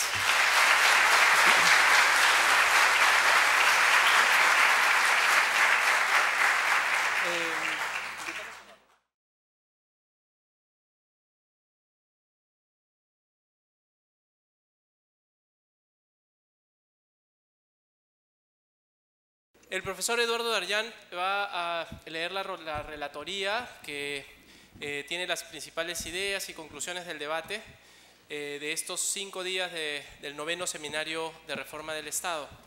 Adelante. Bueno, 5 días, se acabó el 9º Seminario de Reforma. Quisiera hacer solamente una breve reflexión sobre la naturaleza del evento. ¿Qué hacemos aquí? ¿Cuál fue la idea original de Henry Peace cuando inició estos eventos ya hace 9 años? Luego una breve mención, no los voy a aburrir, una breve mención a las diferentes mesas y cómo creo que tienen un orden y nos han permitido tener un orden en base a ciertos temas centrales en el seminario, y concluir con un par de ideas generales. Si se han dado cuenta, la naturaleza del evento y el tipo de expositores que hemos tenido es un evento que intenta compartir experiencias. Es un evento que desde que se crea entiende que para aprender fenómenos políticos, administrativos, de gestión pública, gracias Eric, sí, se pasa por múltiples saberes, ¿no? Puede haber saberes académicos, y no necesariamente están compartimentalizados, pueden estar juntos, ¿no? Saberes académicos, saberes de los que practican, los que hacen en el día a día, conocen la gestión, los políticos, los que tienen tal vez un conocimiento más pensado en cómo empujo las cosas, que aquel que hace la gestión las conoce. Y la idea del seminario era juntar estas diversas ideas con el objetivo común de pensar el Estado. Se venían de años en que se pensó, tal vez ideológicamente, que muchas cosas se podían solucionar solas, sin un Estado fuerte. Y decir un Estado fuerte no es decir un Estado grande, es decir más bien un Estado ágil, flexible, con capacidades, conocimientos. El evento entonces desde su creación ha juntado a diversas personas y este año, a pedido de Henry Peace, la organización se hizo pensando en el gobierno local, la gestión local y regional, un tema que a él lo apasionó toda la vida, en el cual estuvo vinculado y que sabíamos este año iba a ser central. Porque tal vez algo que hemos visto este año es que, sin pecar de pesimista, sin querer señalar solamente lo malo, es que ciertas tendencias en la gestión de los espacios locales, más allá de que ha habido mejoras en algunos aspectos, algo se está agotando del modelo, ¿no? Algo estamos viendo que no va a alcanzar para dar un paso hacia lo que puede ser una mejor vida en la ciudad, en las ciudades intermedias o en ámbitos rurales, como hemos visto, si no hay una mayor articulación y orden. Entonces, es un evento que este año ha querido compartir, como todos los años, pero también alertar los retos que hay, criticar también cuando es necesario y también aprender de experiencias exitosas. Combinar proposición, alerta, crítica, creo que lo ha hecho un evento rico, Personalmente he aprendido mucho durante estos días y, como siempre, intentando llegar a la mayor cantidad de personas que puedan diseminar un poco lo que se ha dicho aquí estos días. Se van a poner los videos en la web, va a haber información de muchos de los PowerPoints para que pueda esta experiencia replicarse y llegar a más personas, no solo los asistentes, no solo los que nos han visto en la web, sino en general. En muchos niveles. La primera mesa creo que fue bastante impactante. Compartirán conmigo cómo esta idea, una filosofía de gobierno, un norte en la gestión que podía sonar muy abstracto, en un país que estamos acostumbrados muchas veces a burlarnos o minimizar el pensamiento abstracto, creyendo que las cosas concretas son las únicas que valen, nos mostraron cómo ese pensamiento abstracto tenía resultados muy concretos y con una sapiencia y astucia política amplia que permitió coordinar, congregar y crear una ciudad diferente en una ciudad como Medellín, que antes era más bien un desastre. Por violencia, por corrupción, por una imagen espantosa frente al mundo. Mauricio Valencia lo presentó, vino con su equipo además, con parte del equipo, y algo muy importante es que también muestra que el esfuerzo no es solamente de los políticos, ¿no? Es un esfuerzo compartido de empresarios, políticos, académicos y de coordinación de espacios territoriales muy amplios. Eso que ustedes vieron en Medellín es algo que es muy difícil de lograr, pero que nos muestra un norte hacia dónde se debe avanzar si se quieren hacer cambios profundos en la ciudad. Tuvimos los comentarios de Susel Paredes, Jorge Ruiz de Somocurcio, Flavio Calonge, que nos acompañó estos días también centrado en el tema de calidad de gobierno, ¿no? Que enriquecieron ese primer panel. El día martes, en las mesas temáticas, si quieren, lo que intentamos fue mostrar ciertos retos que están enfrentando los diferentes gobiernos, sean los municipales, sean los regionales.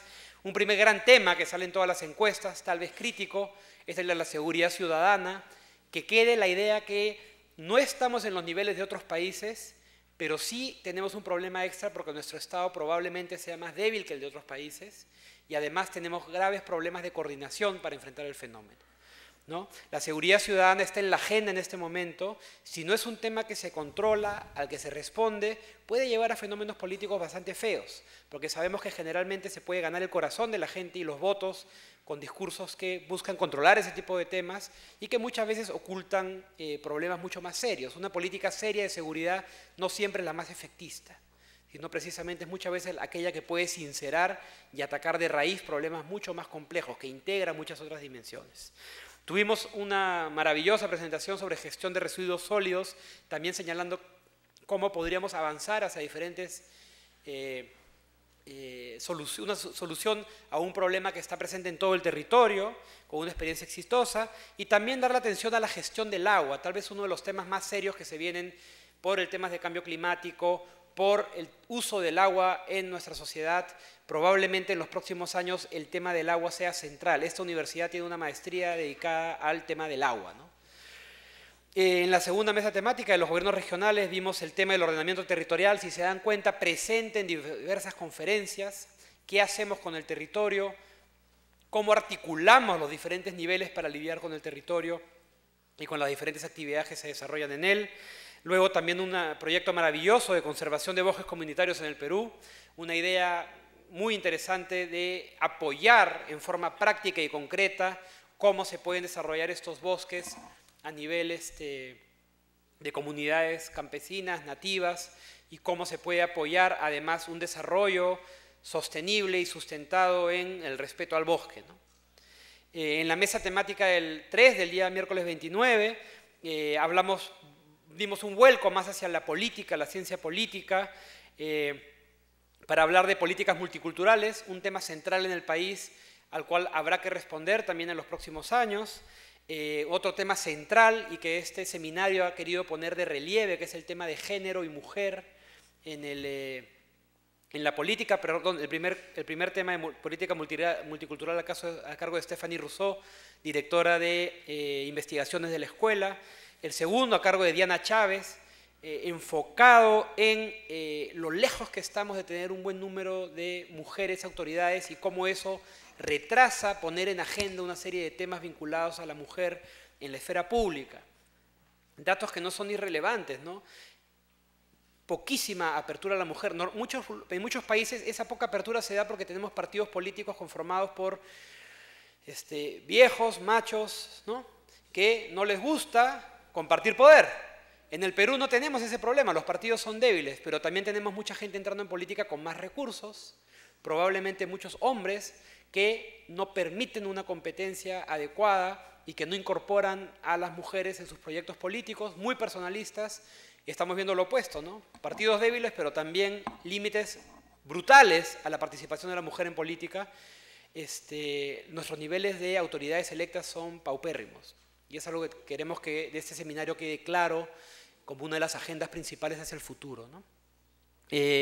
Finalmente, María Isabel Remí, mirando cómo están funcionando los consejos regionales y cómo hay serios problemas entre el diseño y lo que se está implementando, ¿no? En la mesa temática 4 tuvimos una presentación de Martín Monsalve y de Paula Muñoz en élites económicas y políticas.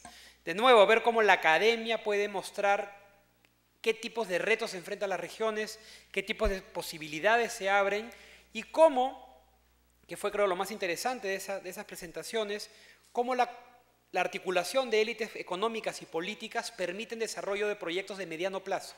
Cuando alguien se pone a pensar la región en el mediano plazo, los tiempos y los incentivos cambian. Si no hay ese tipo de pensamiento de mediano plazo, los proyectos serán limitados, de corto plazo y sin ambición. Cuando tenemos empresarios y políticos pensando en tiempos más largos y colaborando, podemos tener mejores resultados.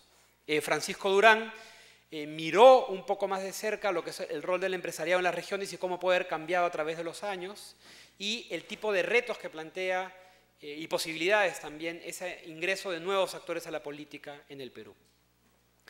El día jueves, ayer, tuvimos las amenazas a la gobernabilidad de los gobiernos nacionales, hablamos de temas difíciles, complicados, como la minería ilegal, ¿no? La violencia subnacional y sus ramificaciones transnacionales, con Gema Santamaría, y también la prevención de desastres, ¿no? Que permitió además enterarnos que, por más que creemos que estamos preparados, no estamos tan preparados. Me hicieron bullying ayer. Olga Lozano, ¿no? Además dejó en claro que esos errores se pagan con... no los pagas porque ya estás muerto, ¿no? Fue lo que dijo. Y luego tuvimos una mesa muy interesante, me parece, además que captó la atención de todos ustedes, que se quedaron hasta bastante tarde, entre Alonso Navarro, presidente de la ANGR, y Nelson Mío, alcalde del distrito de La Matanza, ¿no? Y Alonso Navarro también presidente regional de ICA. Tal vez ambos con el mensaje de mirar los problemas de los gobiernos desde abajo también, ¿no? Es fácil desde el gobierno nacional criticar, pero cuando uno mira el tipo de retos que tienen estos gobiernos regionales, municipales, la cosa puede cambiar. Es más, también reconociendo que muchos de sus problemas pasan por problemas serios de debilidades a nivel del Estado central, ¿no? Es fácil decir que la culpa está en las regiones cuando el Estado central se ha retirado de ese espacio y no está prestando atención ni agilizando soluciones a muchos de los problemas que se tienen. Creo que algo que quedó de esa mesa fue la idea de que las buenas gestiones, los buenos proyectos deben servir para ser replicados y extendidos. Y ese rol de coordinación, en buena cuenta, pasa por el Estado central. Es difícil que esas experiencias salten desde abajo hasta todo el territorio. El día de hoy concluimos un poco cerrando, discutiendo el tema de la ciudad, las políticas públicas en América Latina y el Caribe, con Patricia Torres dándonos una presentación de los principales temas que deben pensarse si es que se quiere hacer una buena gestión de la ciudad. Un poco lo que nos quedamos también de su presentación es que no se trata de cosas imposibles ni completamente difíciles o ajenas, sino que hay mucho de sentido común y de experiencia aprendida y compartida. Ya no basta solo mirar alrededor en el territorio, sino mirar a toda América Latina y cuáles son los temas prioritarios que debemos tener en cuenta al momento de lidiar con esta compleja realidad de las ciudades latinoamericanas y que tocan al Perú, ¿no? Tal vez el Perú, un problema que tiene es que, a diferencia de otros países, no hay casos emblemáticos que hayan capturado la atención de toda la sociedad, ¿no? En Colombia tienen a Medellín, en Brasil pueden tener a Curitiba, En Perú como que no tenemos esos ejemplos, y tal vez no porque no existen, sino porque no los conocemos, ¿no? Es algo importante, es poder lograr que esos ejemplos sean más visibles, y si no están en el Perú, como hemos intentado hacer aquí también, mirar lejos, ¿no? Mirar a nuestros países vecinos que finalmente no se estamos tratando de implementar instituciones del primer mundo al mundo en desarrollo, sino justamente ver países donde han tenido que pasar por los mismos tipos de dificultades y a pesar de eso han logrado superar esos retos. Quisiera entonces cerrar esta relatoría señalando que el mensaje que está quedando es uno muy fuerte de coordinación en un país profundamente desarticulado, otro de ser conscientes que estas reformas, si no se hacen, el costo será mucho más grande en 5 o 10 años. Ser consciente que por cada año que pase, que no les exigimos a las autoridades un tiempo, una acción más decidida, más directa frente a estos problemas, va a ser más fácil destrabarlos, porque el tiempo ayuda a consolidar tendencias negativas y difíciles de romper. Mientras menos parques públicos hagamos, mientras menos planeamiento en el uso del espacio público tengamos, vamos a tener peores barrios, peores comunidades. Y también una idea básica que quisiera resaltar es la idea de replicar aquello que puede ser bueno, que ya nos permite aprender de los errores y que también nos permite avanzar hacia adelante. Yo quisiera terminar con una nota final del tipo de docencia que hizo Henry Peace aquí, que creo que va muy de la mano con lo que hemos hablado hoy, ¿no? Henry entendía este Estado como un Estado democrático y entendía a los políticos que se ocupaban de él como políticos docentes. Eso que hemos visto en nuestra última presentación, eso que vimos en la primera presentación. Políticos que puedan explicarle a las personas que, a pesar de los costos que pueden tener ciertas medidas, en lo inmediato, en largo plazo lo vale. Tema central para una ciudad como Lima. Hoy por hoy Lima tiene enormes incentivos para continuar como estemos, porque en el corto plazo, muchas de las personas que trabajan en la informalidad, que trabajan en un transporte caótico, que trabajan en talleres que no respetan estándares ambientales, viven de eso y han aprendido a vivir de eso de espaldas al Estado. Ordenar esa realidad, mejorarla, pasa por poner regulaciones y limitaciones que van a afectar intereses concretos. Sin una visión política, sin astucia para poder construir aliados entre esos mismos sectores, con ciertos beneficios, con una buena coordinación entre niveles distritales y provinciales, un cambio no va a ser posible. El corto plazo permite que la mayoría de gente esté bien o que reciba beneficios particulares rápidos. Y se puede ser exitoso, ¿eh? Se puede tener mucha aprobación con esas políticas. Pero si no hay nadie que nos esté diciendo que el mediano plazo será mucho peor, que el número de accidentes, de combis, de contaminación, de ausencia de espacios públicos, de ausencia de parques públicos, de ausencia de un buen sistema de conectividad urbana, se va a seguir dando, el futuro no se ve tan bonito. ¿Cómo se logra eso? Creo que en parte, con eventos como este, con políticos docentes, como le gustaba decir al profesor Peace, con una discusión mucho más abierta de los costos de seguir viviendo en el caos. Y creo que si un mensaje puede quedar de estas reuniones es coordinemos, mejoremos y reconozcamos que esta situación no va a significar una mejora de vida para nuestros hijos, nuestros parientes, nuestros amigos, nuestra comunidad. Este modelo no es sostenible en el mediano y largo plazo. Y tenemos que pensar formas de articular, ordenar y cambiar. El resultado, si no, es más de lo mismo. Y ese resultado se puede pagar en años en que no haya tanto dinero en la bolsa pública. Muchas gracias. Muy bien, hemos llegado ya al final del 9º Seminario de Reforma del Estado. Este año se tituló Los desafíos de los gobiernos locales, política y buen gobierno en regiones y municipios.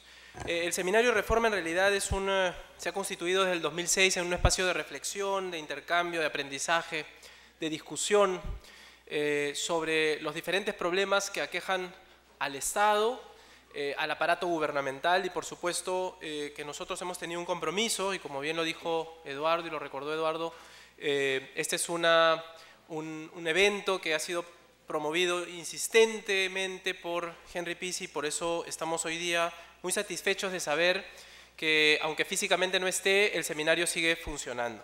No voy a hacer esto muy largo, solamente decir que son 5 días de conferencia, mesas, presentaciones, hemos tenido 2.500 personas inscritas, hemos tenido que suspender la inscripción para iniciar en algún momento porque teníamos un número limitado de espacios. A pesar de eso, hemos habilitado espacios para recibir el primer día 1.300 personas y luego 1.000 personas diarias, de modo que hemos podido lograr albergar a la mayor cantidad de personas que empezaban a llegar aquí. Además, ha habido el sistema de internet que nos ha permitido llegar a muchos lugares y personas que se han comunicado con nosotros permanentemente. Han habido 4 expositores internacionales, Flavio Calonge, Mauricio Valencia de Colombia, Gema Santamaría y, por supuesto, también Patricia Torres del BID en Colombia. Hemos tenido 19 expositores nacionales entre académicos de la PUC, del IEP, de la Universidad del Pacífico, de Transparencia, de IDL, de PREDES, expertos de sociedad civil, del Colegio de Arquitectos, de GIZ, del BID. Hemos tenido funcionarios de gobierno nacional, de la ANA, del MINAM, de INDECI, del gobierno regional de ICA, el presidente además de la Asamblea Nacional de Gobiernos Regionales, de la Municipalidad de Lima, de la Municipalidad de La Matanza, en Morropón, en Piura, de la Municipalidad de Miraflores, y por supuesto a todos ellos les agradecemos muchísimo haber estado con nosotros. Yo quisiera además agradecer muy especialmente al Vicerrectorado de Investigaciones, al Administrativo y al Vicerrectorado Académico, quienes nos han apoyado mucho, y por supuesto al Rector de la Universidad Católica, que también ha apoyado siempre la organización de este evento, a las facultades de Ciencias Sociales y a la Facultad de Derecho que nos alberga en este auditorio, al Departamento Académico de Ciencias Sociales, a Alejandro Díez, el jefe del departamento, ha brindado un apoyo muy particular para todo esto, la coordinación de la sección de Ciencia Política, de la especialidad de Ciencia Política del Departamento Académico de Ciencias Sociales, a la Oficina de Eventos y a la Oficina de Comunicación Institucional, a Punto Edu, que nos ha ayudado con la difusión y que ha permitido que llegue a mucha más gente y a muchos más alumnos y alumnas de la universidad. Y por supuesto a los medios de comunicación que se han encargado de difundir todo esto. Esta organización además cada año ha tenido profesores que se han ido haciendo cargo del tema. Este año particularmente quisiera agradecerle al profesor Eduardo Darllán, que ha estado desde el inicio junto al profesor Pris primero y luego en coordinación con el nuevo equipo que nos hemos constituido en la escuela, por su dedicada, paciente y además absolutamente exitosa capacidad para organizar un evento exitoso además como el que hemos llevado a cabo. Eric Mormontoy estuvo también apoyando muy especialmente el trabajo de Eduardo y de la organización de la escuela. Honestamente, a ellos dos les debemos prácticamente que hayamos contado con los expositores y con la organización tan bien preparada que como la hemos visto. A todo el equipo de la Escuela de Gobierno y Políticas Públicas, a la organización Politay, que también nos ha ayudado muchísimo, y por supuesto a todos ustedes que han participado durante estos 5 días. Ayer decía en un canal de televisión que uno de los elementos centrales del servicio público era entender que esto consiste en un triángulo virtuoso en donde se tiene que componer lo político, lo ético y lo técnico, y que estos 3 elementos que son esencia del servicio público en nuestra comprensión desde la Escuela de Gobierno de lo que significa trabajar en el Estado, con el Estado, para el Estado y para los ciudadanos que finalmente son ciudadanos y ciudadanas que son el fin último de nuestras acciones como gobierno, pues forma parte esencial de nuestra formación. En ese campo estamos también apoyando otros procesos institucionales. En unos días empezará del 27 al 29 de noviembre, se va a desarrollar el segundo Congreso Internacional de Estudios Electorales que estamos nosotros auspiciando y que organiza el Jurado Nacional de Elecciones. Ustedes pueden entrar a la página web del Jurado Nacional y ahí van a encontrar los mecanismos para inscribirse. Los invitamos muy especialmente, vienen expositores de muy alta calidad y yo creo que va a ser un buen espacio para repensar esta reforma política, esta vez, de lo que significa el sistema electoral en el Perú. Y también es cierto que nosotros estamos comprometidos, ¿no?, con la formación, de modo que nuestros programas de doctorado, maestría, el programa de gobernabilidad, las diplomaturas y todos los programas de formación continua que tenemos en el año, prácticamente 56 cursos que se dictan a lo largo del año, siguen y seguirán funcionando, y por supuesto estamos en el intento de mejora continua para poder lograr el mejor servicio y la mejor calidad de atención a todos aquellos que forman parte de la Escuela de Gobierno y Políticas Públicas de la PUC.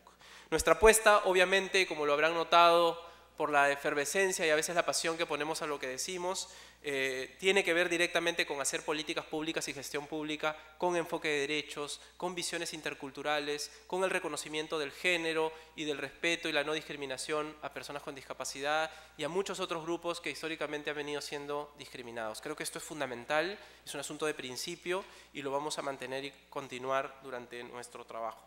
Finalmente, nuestro fin último es lograr capacidades en un Estado que funciona y que debería funcionar mejor. Y como bien lo ha dicho Eduardo en su relatoría, los modelos empiezan a volver obsoletos, empiezan a caducar, empiezan a mostrar sus propias debilidades y por supuesto está en nosotros poder aportar desde la academia con una reflexión amplia y plural y siempre reconociendo como bienvenidas las opiniones y divergencias que pueden haber en este debate, pero con el respeto que la Universidad Católica en estos casi 100 años de existencia ha mostrado de manera absolutamente clara y con una permanente vocación de ampliar y hacer riguroso el discurso y la discusión sobre los temas nacionales. Es nuestra forma de aportar al país y yo quisiera recalcar aquí que todo el equipo del Consejo Directivo, los profesores, los directores de programas y todo el personal que trabaja en la escuela y por supuesto yo ahora como director vamos a mantenernos en esta línea de trabajo. Nos vamos a ver entonces el próximo año en el 10º Seminario de Reforma del Estado. Para nosotros va a ser muy importante poder organizarlo. Anunciaremos oportunamente de qué va a tratar. Estamos pensando y proyectando algo que pueda reconocer este décimo seminario de reforma del Estado como algo que pueda ser realmente un aporte al país. Les agradecemos muchísimo, muchísimas gracias por todo y nos veremos aquí nuevamente.